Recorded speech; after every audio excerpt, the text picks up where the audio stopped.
Hi, I'm Jackie Sibblies Drury. I'm the playwright of We Are Proud to Present a Presentation.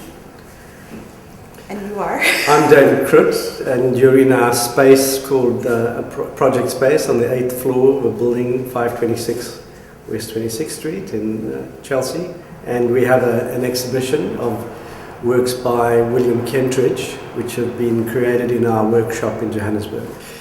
William Kentridge is a South African artist, and then in the late 80s started making these animated films, which were very much about the South African problem. The biggest impact that his work had on me was in, I think it was 2010, when there was a sort of retrospective 5 themes that was shown at MoMA, which had animations. It had some sort of puppet shadow box diorama sets. It had also prints, and I think that I was personally affected the most by the animations, just because there was something that was so beautiful and humorous and poignant about them. That's like that you're using charcoal and creating these very bold lines and erasing them and drawing over them, and there was something that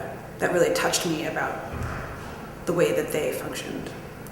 There was one animation in particular, and I don't remember which one, but there was something where it was like, it sort of showed, it was like cattle that sort of morphed into bodies.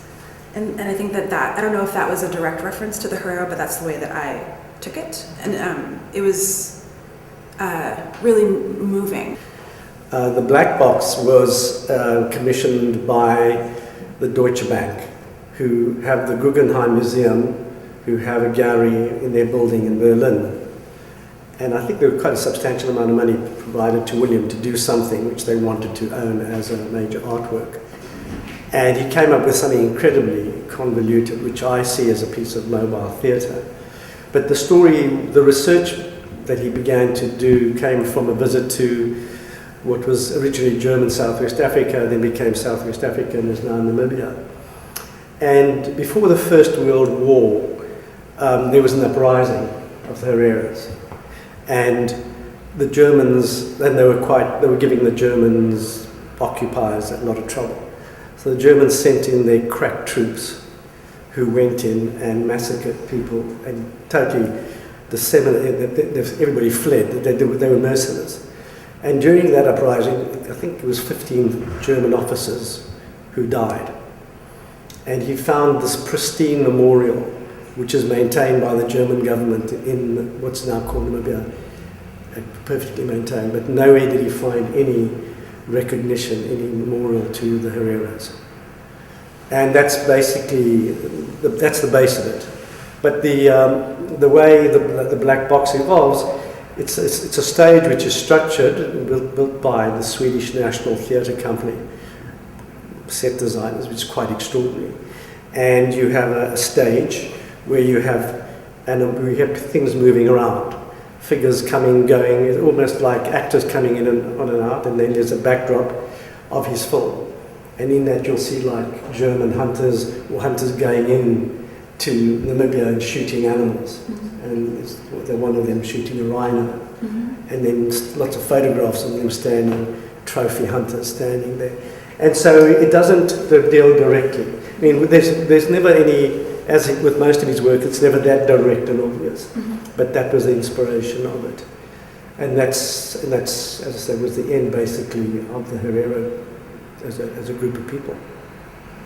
So it was quite you're doing something to remind the Germans of another one of the atrocities.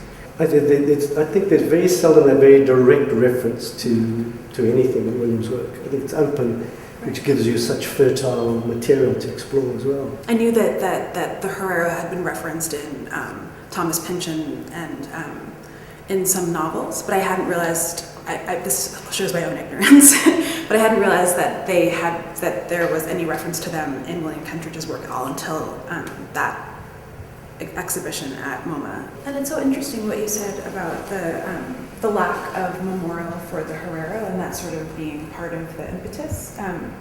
in my play, there's a company of actors, and they have access to letters that were written by German soldiers stationed in German Southwest Africa to home, and they wanted to create a theater piece sort of based, like devising work from those letters, but that they have a lot of problems that they run into, but one of them is the lack of information, the lack of firsthand accounts, the lack of sort of an archive of the Herero side of the story. It's sort of combining this very innocent machination with this really horrible history, and there's something that is so interesting about that. Yeah, there's sort of Chaplinesque or whatever that might have been about, absolutely, because there's a lot of wit and humour in that as well. There are no villains, except for the obvious ones in his work, which I just appreciate. But also the music is very, very important. And what's also very interesting is there's a grandstand. The way it's set up, in the museum, there's a grandstand built with 4 or 5 levels, and you sit and watch it as if you're in a theatre or in a round theatre, whatever. When you have such energy and such passion and such ability, you just don't want to stop working. And I think that's what William wants to do. And he's like any great creator, he may be standing talking, but we know that the machine, the operating system at the back, is working out a theatrical problem. What is exciting is that you've picked up on it. You became aware from reading about that work in the show that came to New York. And I think that's most likely the most exciting thing that Kentridge knows is going on. Well, he doesn't get excited about it, but I mean, that's what he's trying to do. He's trying to stimulate other people to pick up from, let's say, his knowledge and his intellect. It's been an amazing collaboration with the director and with the actors, and there's a lot of devising that this group of actors has had to do in the room together. I find Kentridge's work so fascinating because he does draw on history. And I presume you're touching, your play basically is 80% about history.